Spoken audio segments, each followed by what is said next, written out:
Бүгіннен бастап елімізде үгіт-насихат жүргізу науқаны басталды. Үлкен саяси кезең сәуірдің 24-іне дейін жалғасады. Бүгін Қазақстан Республикасы орталық сайлау комиссиясының хатшысы Бақыт Мелдешев насихат кезіндегі ұстанатын тәртіптермен таныстырды. Хатшының айтуынша сайлау алды үгіт-насихат жұмыстарына 30 күн бекітілген. Ол 26 наурыздан басталып, 24 сәуір күні түнгі сағат 12:00-де аяқталады. Ал сайлау қарсаңындағы күнде және сайлау күнінде кез келген үгітке тыйым салынады. Сондай-ақ Бақыт Мелдешев кандидаттар мүддесі үшін дауыс беруге шақыруға тыйым салынатын азаматтарды атап шықты. Олардың бірі шет мемлекеттің азаматтары мен бұқаралық ақпарат құралдарында қызмет ететін журналистер.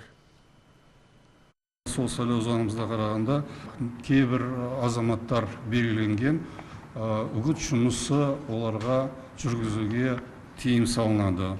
Олар әрине мемлекеттік органдар, олар тағы өз қызметін, лауазымды қызметте отырған азаматтар, олар өзінің қызметін пайдаланбау керек. Әскери қызметшілер,